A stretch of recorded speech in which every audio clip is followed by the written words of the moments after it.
और चलिए बढ़ते हैं खबरों की ओर।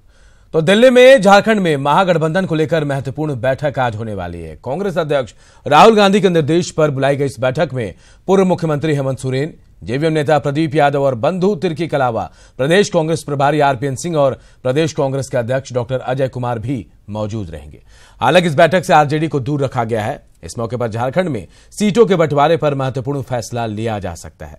कांग्रेस का कहना है कि बैठक में आरजेडी नेताओं की गैर मौजूदगी विशेष मायने नहीं रखती, क्योंकि आरजेडी नेता लगातार कांग्रेस के संपर्क में हैं। सब लोग अपना अपना क्लेम कर रहे हैं और आज उसकी एक तरह से बहुत कहिए तो बहुत लास्ट की बैठक कही जाएगी। और जिस तरह से लगातार बैठकें हुई हैं उसका कुछ न कुछ नतीजा निकलने वाला है। और लगातार जो प्रयास हुए हैं वो एक अमली जामा पहनने के उसमें है। और जहां तक लालू प्रसाद यादव जी की बात है या राजद की बात है, तो निश्चित रूप से उन सभी लोगों से फीडबैक ले लिया गया है।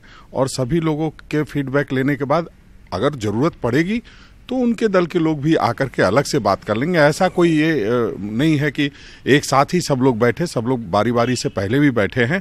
आज एक बड़ी बैठक जरूर है, उसमें राजद के लोग भी कहीं न कहीं से फोन के माध्यम से कहीं न कहीं से अपने विचारों को जरूर रख पाएंगे। और इधर झारखंड विधानसभा के बजट सत्र में आज भी जनहित से जुड़े कई मुद्दों पर बहस होगी। प्रश्नकाल के दौरान तमाम विधायक अपने इलाके की समस्याओं पर सवाल करेंगे, जिसका जवाब संबंधित मंत्री देंगे।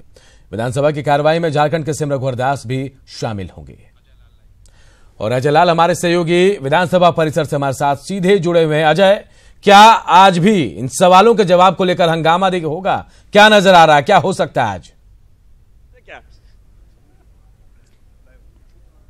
देखिए अनूप, सबसे अहम मुद्दा है कि झारखंड के तमाम सूबे के जो डॉक्टर हैं आज पेन डाउन स्ट्राइक पर हैं। मुझे लगता है कि इस मुद्दे को लेकर सदन के भीतर काफी हंगामे हो सकते हैं। आज जो नियमित बैठक है 11 बजे से बैठक शुरू होगी, झारखंड विधानसभा के बजट सत्र की बैठक, और उसके बाद से तमाम चीजें जो रूटीन वर्क है, ध्यानाकर्षण है, प्रश्नकाल है, शून्यकाल हो गए, तमाम चीजें होंगी। और सबसे ज्यादा सवाल जो कार्यसूची सौंपी गई है सूबे के विधायकों को, उसमें सबसे ज्यादा जवाब मुझे लगता है कि एक बार फिर सूबे के शिक्षा मंत्री नीरा यादव जी को देना होगा, क्योंकि 1 दर्जन से ज्यादा सवाल सीधे सीधे शिक्षा विभाग या फिर कौशल विकास विभाग से जुड़ा हुआ है। और इन सब के बीच आज 2 विधेयक भी पेश होने होंगे, पेश किए जाने हैं विधानसभा में। एक जो झारखंड जनजाति आयोग बनना है, उसे लेकर एक विधेयक आने वाले हैं। और दूसरा ह्यूमन ऑर्गन प्लांटेशन एक एक्ट है, उसकी भी इसमें संशोधन किया जाना है। तो ये 2 विधेयक आज सदन में आएंगे। और इस बीच हमारे साथ सुखदेव भगत जी हैं, कांग्रेस के विधायक हैं। आज क्या सदन की सेहत कैसी रहने वाली है? हड़ताल पे गए हैं डॉक्टर आज। निश्चित रूप से एक इम्पॉर्टेंट इश्यू है, क्योंकि इसेंशियल सर्विसेज में डॉक्टर की सेवा आती है। और काला बिल्ला लगा के हमारे डॉक्टर जो स्ट्राइक कर रहे हैं, इनफैक्ट वो मेडिकल प्रोटेक्शन एक्ट की बात हो रही है जो सिलेक्ट कमेटी ने वापस कर दिया है। लेकिन जो हालात पैदा हो जाते हैं, बहुत बार ऐसे देखने को मिला है कि मरीज जिनकी डेथ हो जाती है, जो हमारे नर्सिंग होम वाले हैं, उनको वो जब तक वो पैसे ना देते हैं लाश देते नहीं है। बहुत बार इमरजेंसी केसेस आ जाते हैं। नारायण जी भी आ गए, आपका सवाल सीधे उन पर छोड़ते हैं। 2 कदम आगे बढ़ गए थे मेडिकल प्रोटेक्शन एक्ट को लेकर, फिर वापस हो गए। क्या मजबूरी हो गई? कौन सा लॉबी ने परेशान कर दिया आपको? नहीं, मैं चाहता हूं कि जो मेडिकल प्रोटेक्शन एक्ट है वो लागू होना चाहिए विधानसभा। मेरा व्यक्तिगत रूप से मजबूरी है सर। देखिए, ये तो मैं सीधे सरकार नहीं हूँ, माननीय स्वास्थ्य मंत्री। बिल्कुल अजय, सदन के बाहर तो ये समीकरण देख रहे हैं, लेकिन अंदर समीकरण थोड़े बदल जाते हैं। और आज क्या होगा इस पर भी हमारी नजर बनी रहेगी। आप उस पर नजर बना रखें, हम आगे भी आपसे अपडेट लेते रहेंगे।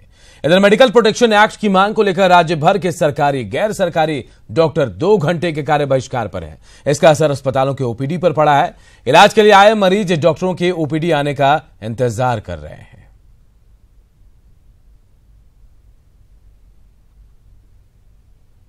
मेडिकल वाला बोला सर से दिखा लीजिए, सिर्फ चलेगा कि नहीं चलेगा, वही के लिए उसी लिए आई। तबीयत खराब है, बच्ची की तबीयत खराब है। हो गया? इसको देह में दाने दाने हो रहा है। डॉक्टर साहब अभी नहीं। और उपेंद्र हमारे सहयोगी इसी खबर पर हमारे साथ जुड़े हैं। उपेंद्र, बहुत बड़ी बात, तमाम जो डॉक्टर हैं वो बहुत पहले से मेडिकल प्रोटेक्शन एक्ट लागू करने की मांग कर रहे हैं, लेकिन सरकार शायद कुछ नहीं कर रही है। यही वजह है कि आज पेन डाउन स्ट्राइक भी है और आप उसका असर देख पा रहे हैं। क्या कुछ असर पड़ा इसका आज?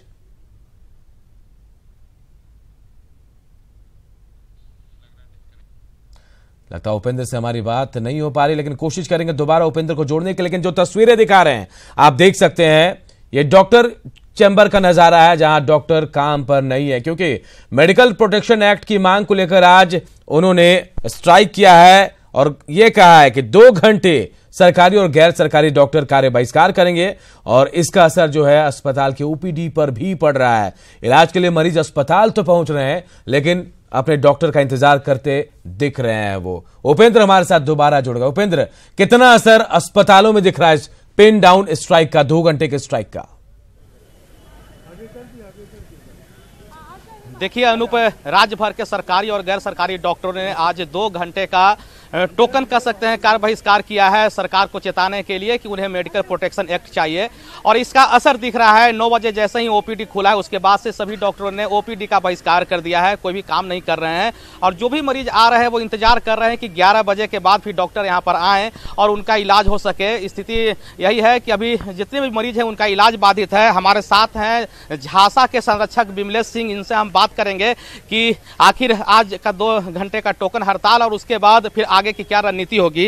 ये बताइए विमलेश जी कि आज आपने 2 घंटे का टोकन हड़ताल किया है, इससे पहले 2 दिन काला बिल्ला लगाकर विरोध जताया था, क्या कुछ मांग है और फिर आगे की क्या रणनीति है? उपेंद्र जी, मैं आपको बताना चाहूंगा यही कि सबसे पहले तो हम लोग का मेडिकल प्रोटेक्शन एक्ट लागू हो झारखंड गवर्नमेंट में, जो कि अभी तक नहीं। ये दुर्भाग्य की बात है कि ले डाउन होने के बाद भी विधानसभा में ये लागू नहीं हो पाया। ये सबसे दुर्भाग्यपूर्ण बात है। और मैं ये सरकार को बोलना चाहता हूं कि अगर ये इस विधानसभा सत्र में लागू नहीं होता है तो हो सकता है कि आज हम लोग वार्ता के बाद अनिश्चितकालीन बंदी के लिए भी आह्वान कर सकते हैं, जो कि हमारे यहाँ के जितने भी झारखंड के 10,000 चिकित्सक हैं, सारे के सारे चिकित्सक इसमें शामिल होंगे। अनूप, मेडिकल प्रोटेक्शन एक्ट को लेकर काफी गंभीर है, कह सकते हैं एक चेतावनी भरा लहजा है कि जो हड़ताल है वो अनिश्चितकालीन भी हो सकता है। उसकी आज बाद में बैठक होगी, उसके बाद फैसला लिया जाएगा। एक महिला चिकित्सक है, इनसे हम बात करते हैं। मैडम, ये क्यों चाहिए आप लोग को मेडिकल प्रोटेक्शन एक्ट? क्या होता है जो चाहिए अलग से एक कानून?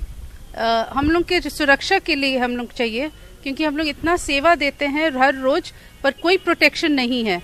इसमें कुछ भी हो सकता है, मारपीट भी हो सकता है हम लोग को, फिर कभी भी कुछ हो सकता है। अकेले भी हम लोग करते हैं इमरजेंसी में, इसके लिए हम लोग को प्रोटेक्शन चाहिए ही चाहिए। तो मेडिकल प्रोटेक्शन एक्ट की मांग जो है वो प्रखर हो गई। उपेंद्र, कहीं ना कहीं सरकार के लिए एक चेतावनी कि अगर इनकी मांगे नहीं मानी गई, मेडिकल प्रोटेक्शन एक्ट लागू नहीं